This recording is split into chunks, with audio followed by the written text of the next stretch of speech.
Hello everyone, कैसे हैं आप सब। I hope you all are well and good. So let's start our today's topic that is mycoplasma.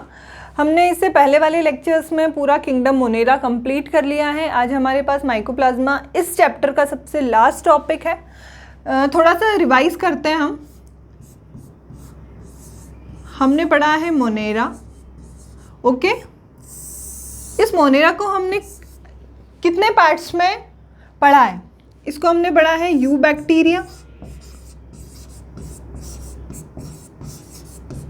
And archaebacteria. आ रहा है याद? नहीं आ रहा है तो पिछली वाली वीडियोस को देख लीजिएगा। You bacteria, Archie bacteria. You bacteria को हमने क्लासिफाई किया था 3 टाइप्स में। First one is true bacteria, second one is BGA यानी कि साइनोबैक्टीरिया,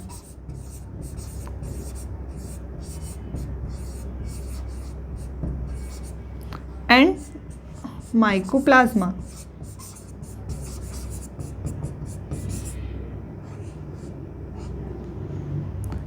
आज हम क्या पढ़ने वाले हैं? माइकोप्लाज्मा।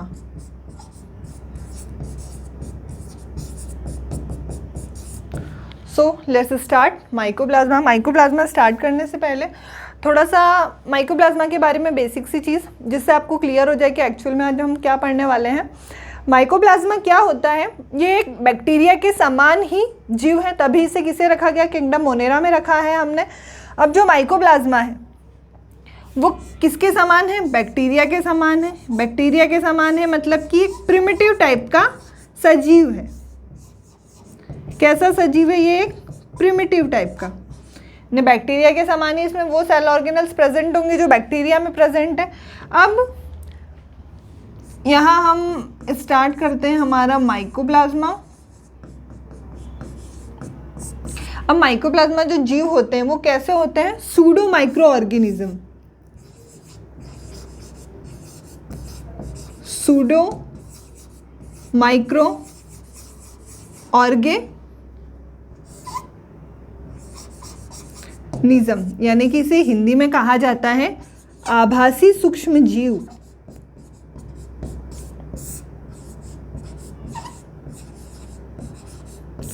माइक्रो ऑर्गेनिज्म होते हैं यानी कि सूक्ष्म जीव होते हैं। कैसे होते हैं? आभासी होते हैं। अब जो इनकी सेल वॉल होती है वो क्या होती है? एब्सेंट होती है। यानी कि माइकोप्लाज्मा में सेल वॉल क्या होगी? एब्सेंट होगी। सेल वॉल एब्सेंट होने से इसका कोई निश्चित आकार नहीं होगा।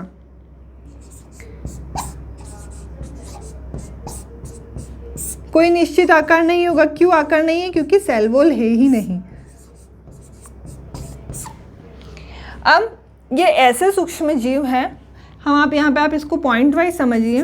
कोई निश्चित आकार नहीं होता, सेल वॉल एब्सेंट होती है इसमें, लेकिन ये क्या करते हैं? बिना O2 के भी जीवित रह सकते हैं। यानी कि सबसे छोटी सेल होती है ये।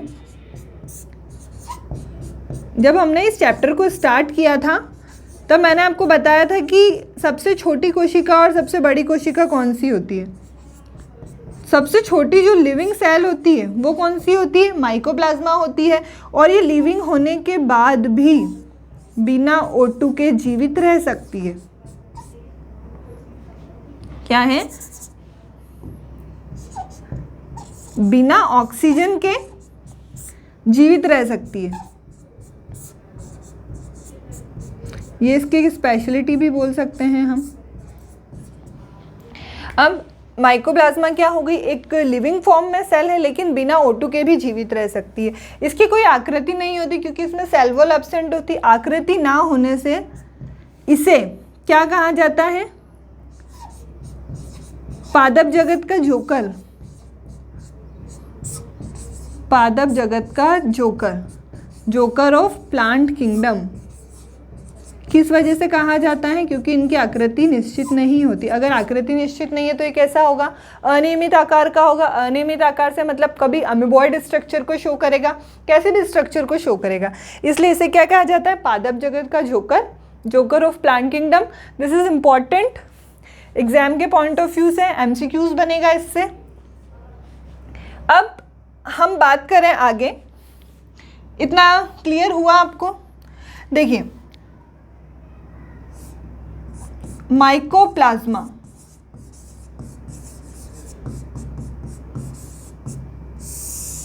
सर्वप्रथम एक वैज्ञानिक थे पाश्चर।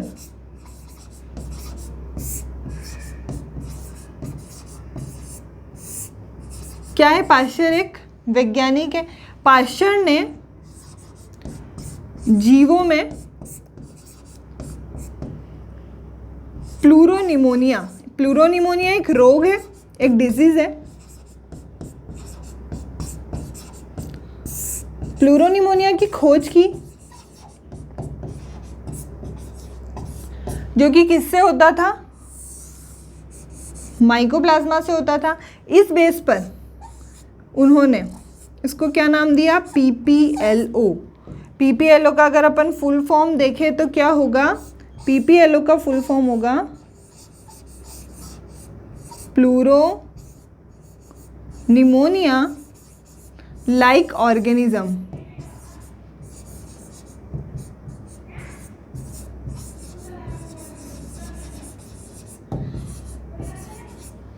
क्या होगा? प्लूरोनिमोनिया लाइक ऑर्गेनिज्म, और इसी के बेस पे इसका नाम क्या रखा है? PPLO। ठीक है, आया समझ? देखिए सबसे पहले क्या क्या, पाश्चर ने जीवों में प्लूरोनिमोनिया की खोज की और इसी के बेस पर इसका नाम क्या रखा है? PPLO। ठीक है, जो एक रोग है बेविन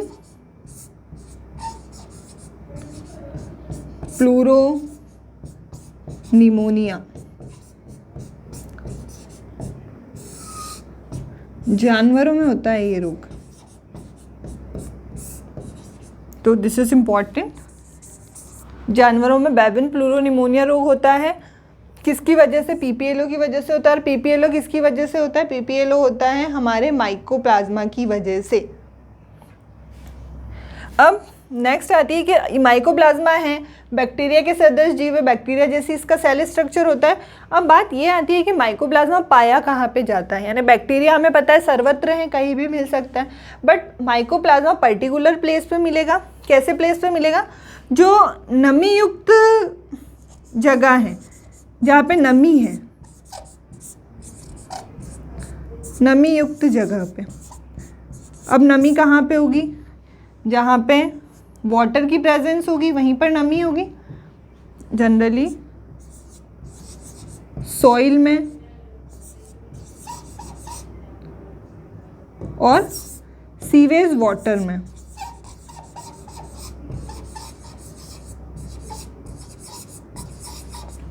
कहाँ पाया जाएगा माइकोप्लाज्मा? जनरली सॉइल और सीवेज वाटर में।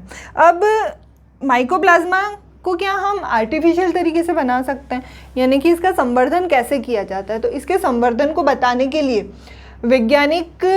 दो वैज्ञानिक थे। इसका संवर्धन कब बताया था? 1898 में दो वैज्ञानिक थे हमारे पास, रोकार्ड एंड रॉक्स। रोकार्ड और रॉक्स ने क्या किया? इन्हें कल्चरल मीडियम में संवर्धित किया। यानी हिंदी में अगर हम बात करें तो इसे क्या कहेंगे? संवर्धन माध्यम में उगाया।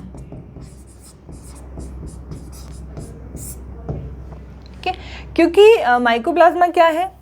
प्लांट किंगडम का जोकर कहा जाता है, तो इसे क्या है? संवर्धित भी किया जा सकता है।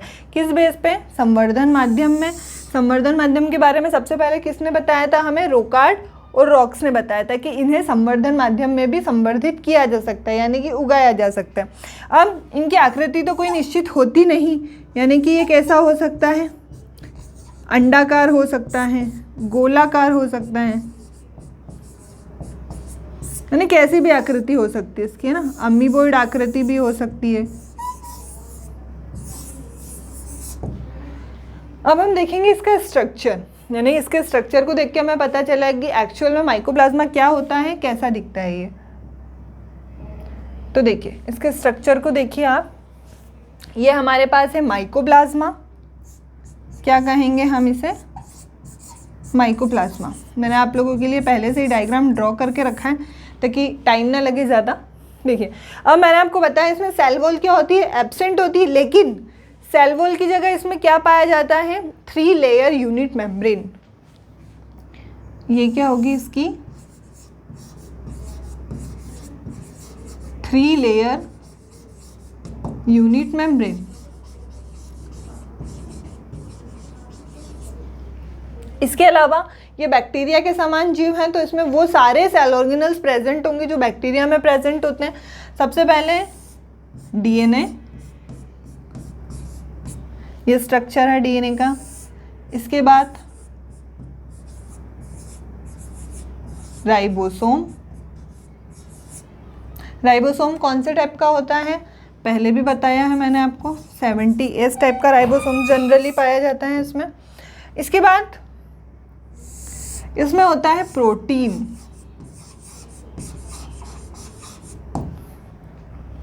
ठीक है, ये प्रोटीन हो गया, राइबोसोम हो गया, डीएनए हो गया। ये जो स्ट्रक्चर आपको दिख रहा है पूरा हेलिकल टाइप, ये क्या है, डीएनए का double strand, DNA strand.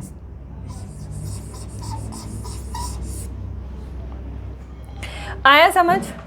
Generally mycoplasma में सेल वॉल जनरली नहीं, सेल वॉल एब्सेंट ही होती है, उसकी जगह क्या पाई जाती है, 3 लेयर यूनिट मेम्ब्रेन होती है। जब आप माइकोप्लाज्मा को इलेक्ट्रॉन माइक्रोस्कोप से देखेंगे तब आपको ये वाला स्ट्रक्चर शो होगा। क्या होगा इसमें, डीएनए होगा जो कि एक जेनेटिक मटेरियल कह सकते हैं हम इसे। राइबोसोम पाया जाता है, कौन से टाइप का राइबोसोम होता है, 70S टाइप का राइबोसोम होता है। प्रोटीन होता है, डीएनए का डबल हेलिक्स है, यानी कि डीएनए का स्ट्रैंड होता है इसके अंदर। इसके अलावा इसमें एक चीज़ और होती है, उसको हम कहते हैं RNA, ribo nucleic acid. This is also a genetic material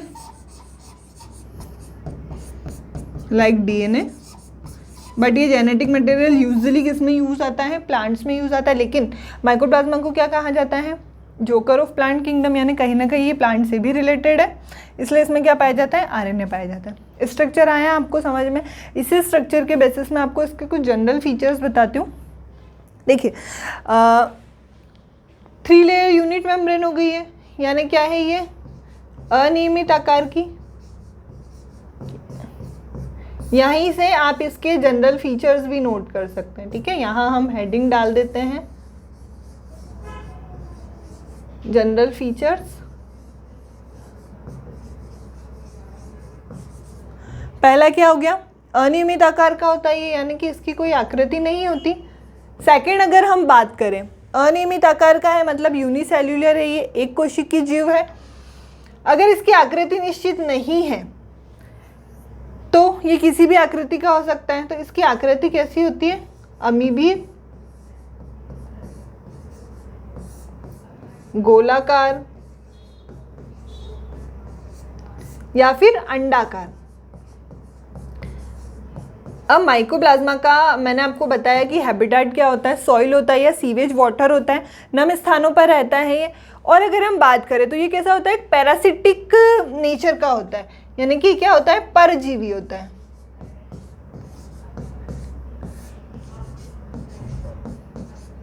अगर हम इसके आकार की बात करें तो इसका आकार कैसा होता है, 100 से 500 nm, नैनोमीटर, यानी कि ये बैक्टीरिया से भी छोटा होता है। हम बात करें जो जीवाणु फिल्टर होते हैं, जो जीवाणु को फिल्टर करने के लिए लगाए जाते हैं, उनमें से भी ये निकल जाता है, यानी छन जाता है। जीवाणु फिल्टर से छाना जा सकता है।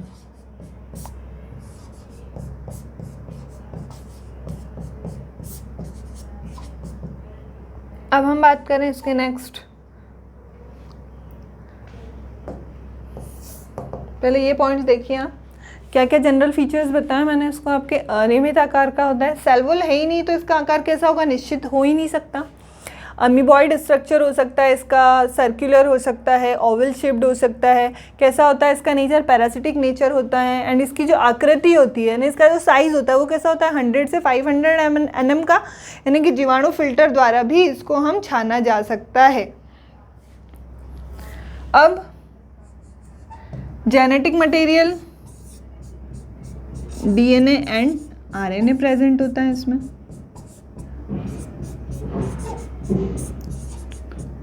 अब देखिए सेल वॉल अगर हम बात करें किसकी बनी होती है जीवाणुओं में, अगर हम मिडिल सेल वॉल की बात करें तो ग्लाइकोप्रोटीन की बनी होती है।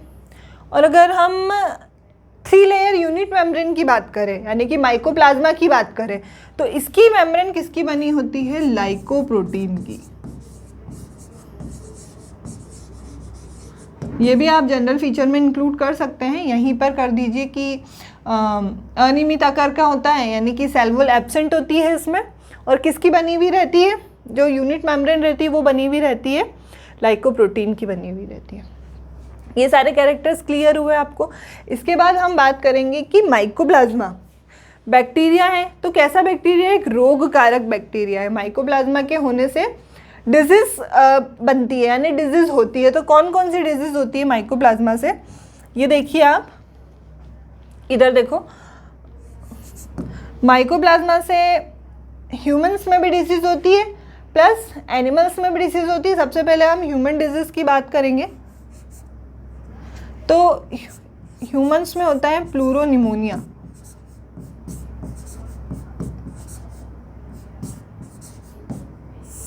किस में होता है ये, मानव में, मानव रोग।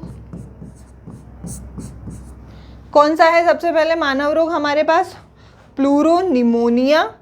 और अगर हम बात करें पशुओं की यानी कि एनिमल पशुओं की बात करें हम यहाँ पे सबसे पहले, तो पशुओं में होता है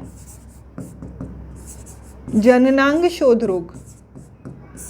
जननांग शोथ रोग क्लियर है, दिख रहा है। अब पशुओं में जो जननांग शोथ रोग होता है वो किसकी वजह से होता है, वो होता है माइकोप्लाज्मा कैविजेनोटेलियस।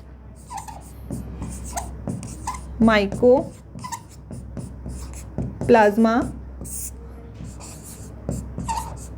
कैविजेनोटेलियस। और मैंने आपको यहाँ पे बताया नहीं, प्लूरोनिमोनिया किससे होगा, प्लूरोनिमोनिया होगा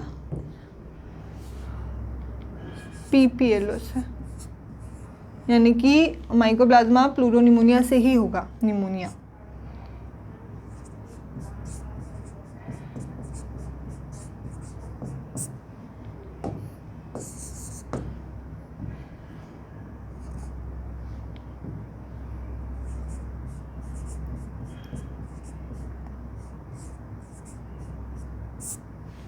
क्लियर है। और मनुष्यों में जननांग शोथ रोग किससे होगा, माइकोप्लाज्मा कैविजेनोटेलियस हुआ, ये क्लियर। इसके बाद ये तो हो गए नॉर्मल एनिमल्स के और ह्यूमंस में जो रोग होते हैं। इसके अलावा जो प्लांट्स होते हैं उस पर भी माइकोप्लाज्मा अपनी डिजीज़ फैलाता है, यानी माइकोप्लाज्मा से क्या होती है, डिजीज़ कंज्यूम होती है।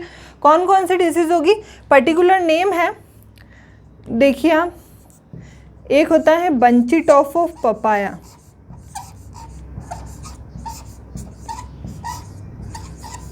Bunchy top of papaya. इसको अगर हम हिंदी में बात करें तो इसको हम क्या कह सकते हैं, पपीते का गुच्छित रोग। नोट कर लीजिए, हिंदी में भी चाहे तो, हिंदी में इसे कहते हैं पपीते का गुच्छित रोग। इसके अलावा हम सेकंड अगर रोग की बात करें तो होता है बैंगन का लघुपर्ण रोग। बैंगन का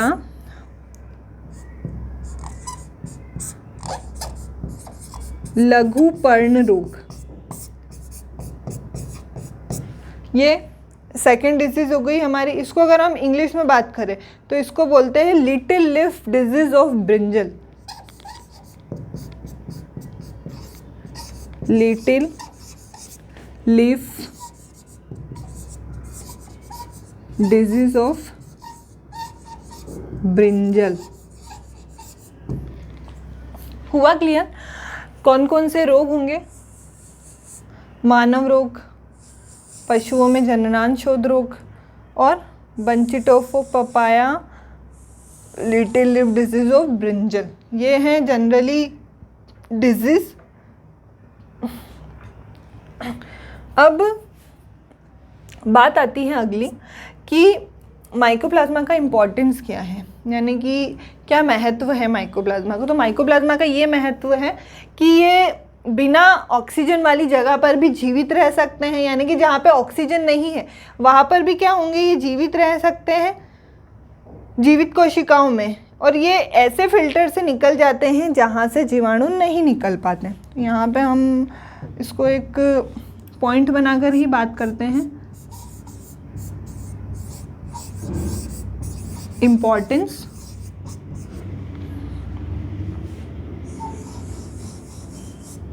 क्या इम्पोर्टेंस बताया मैंने, थोड़ा सा आप खुद सोचिए कि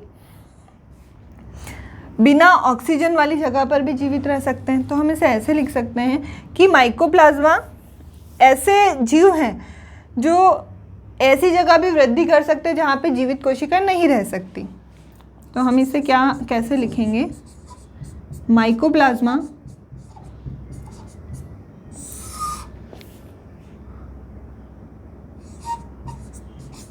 O2 के बिना भी जीवित रह सकते हैं।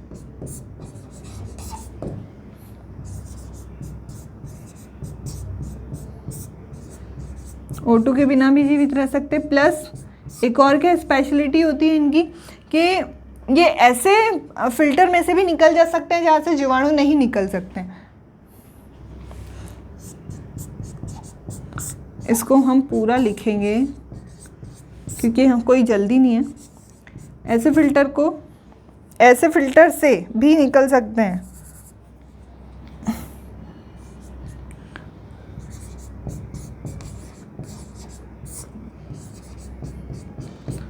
जहाँ से जीवाणु नहीं निकल सकते हैं।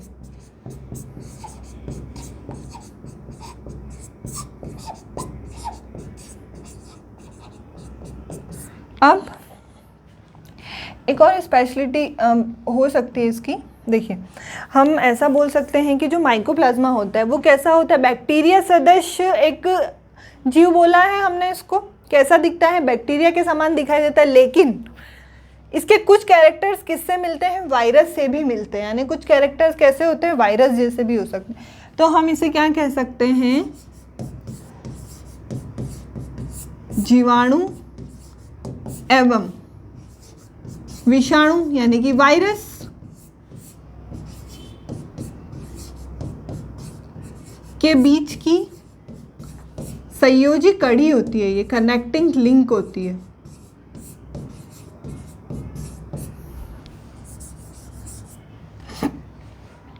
आया ये समझ, हुआ क्लियर? माइकोप्लाज्मा का जनरल स्ट्रक्चर, इसके क्या क्या इंपॉर्टेंस है, इससे क्या क्या डिजीज हो सकती है। अब माइकोप्लाज्मा है, एनिमल्स में डिजीज़ फैला दी उसने, प्लांट्स में डिजीज़ फैला दी उन्होंने, और पशुओं में डिजीज़ फैला दी उन्होंने। अब इस डिजीज़ को कम कैसे करें, यानी कि कोई भी बीमारी होगी तो उसे ख़त्म तो करना पड़ेगी, कोई ना कोई मेडिसिन होती है। तो माइकोप्लाज्मा के ऊपर पर्टिकुलर कुछ मेडिसिन होती है, यानी कुछ प्रतिजैविक एंटीबायोटिक्स होती है जो वर्क करती है, और इन एंटीबायोटिक्स का वर्क करके क्या कर सकते हैं, हम माइकोप्लाज्मा को ख़त्म कर सकते हैं। तो कौन कौन सी एंटीबायोटिक्स होगी, कहाँ बताऊँ मैं आपको, जहाँ पे आपको नज़र आ जाए। यहाँ देखिए, एंटीबायोटिक्स हम कुछ इससे बताती हूँ मैं आपको। प्रतिजैविक,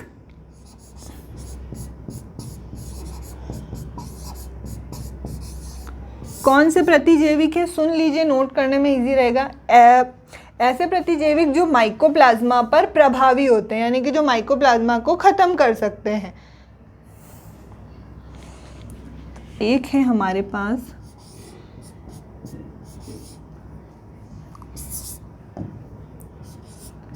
टेट्रासाइक्लिन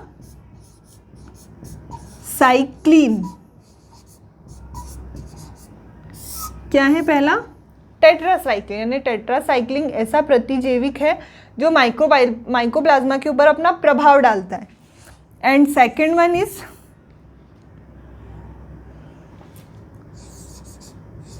क्लोरोटेट्रासाइक्लिन,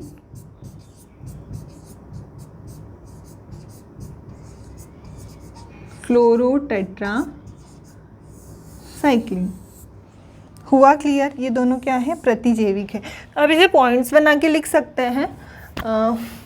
ये हमारे पास एक पॉइंट हो गया, जनरल फीचर्स हो गए, इम्पॉर्टेंस का हमारे पास एक पर्टिकुलर पॉइंट हो गया, इसके बाद मानव रोग का पर्टिकुलर पॉइंट हो गया, प्रतिजैविक एंटीबायोटिक्स कौन सी होती है इसका पर्टिकुलर हमारे पास एक पॉइंट हो गया, और ये सबसे इम्पॉर्टेंट है कि जीवाणु एवं विषाणु के बीच की संयोजी कड़ी, बिकॉज कुछ कैरेक्टर्स बैक्टीरिया जैसे, कुछ कैरेक्टर्स वायरस जैसे, that's why we called is connecting link. हुआ क्लियर ये सारा आपको? अब थोड़ा सा रिवाइज करते हैं ताकि सारी चीज़ें बिल्कुल क्लियर हो जाए। हमने माइकोप्लाज्मा स्टार्ट किया। माइकोप्लाज्मा को किस में रखा है? बैक्टीरिया, क्योंकि इसके कैरेक्टर्स कैसे दिखाई देते हैं? बैक्टीरिया जैसे दिखाई देते हैं। सेल वॉल एब्सेंट होती है, उसकी जगह क्या पाई जाती है? 3 लेयर यूनिट मेम्ब्रेन पाई जाती है, जो किसकी बनी हुई होती है? लाइकोप्रोटीन की बनी होती है। डीएनए होता है, जेनेटिक मटेरियल, राइबोसोम्स होता है, 70S टाइप का प्रोटीन होता है, डीएनए स्ट्रैंड होते हैं, आरएनए भी पाया जाता है, जस्ट बिकॉज पादप जगत का जोकर कहा जाता है माइकोप्लाज्मा को। हुआ क्लियर? अब इसके बाद आती है इसकी आकृति की बात, यानी कितना बड़ा होता है। तो 100 से 500 nm का होता है ये, इतना छोटा कि जिस फिल्टर से बैक्टीरिया निकल जाते हैं, नहीं निकल पाते, उस फिल्टर से माइकोप्लाज्मा क्या होता है? निकल जाता है। ठीक है, हुआ ये सारा आपको क्लियर? और टेट्रासाइक्लिन और क्लोरोटेट्रासाइक्लिन, this is very most important exam के पॉइंट ऑफ व्यू से। एमसीक्यूज बेस्ड क्वेश्चन बन सकते हैं इससे कि क्या प्रतिजैविक यानी क्या एंटीबायोटिक्स होती है जो माइकोप्लाज्मा पे अपना प्रभाव डालती है, यानी माइकोप्लाज्मा पे वर्क करती है। तो कौन सी एंटीबॉडी होगी? वो टेट्रासाइक्लिन होगी और क्लोरोटेट्रासाइक्लिन होगी। ओके, हुआ क्लियर? यहाँ पे आके हमारा जो चैप्टर था किंगडम मोनेरा वो ख़त्म हुआ। इसके बाद हम हमारा नेक्स्ट टॉपिक स्टार्ट करेंगे जो है प्रोटिस्टा। तब तक इस पूरे चैप्टर को अच्छे से रिवाइज कीजिए, सारे डाउट्स क्लियर कीजिए। अगर कोई डाउट हो तो मुझे कमेंट बॉक्स में बताइए, मैं वहाँ पे आपके सारे डाउट्स क्लियर करूँगी। तब तक के लिए बाय, मिलते हैं हमारे नेक्स्ट लेक्चर में जो है प्रोटिस्टा। Thank you.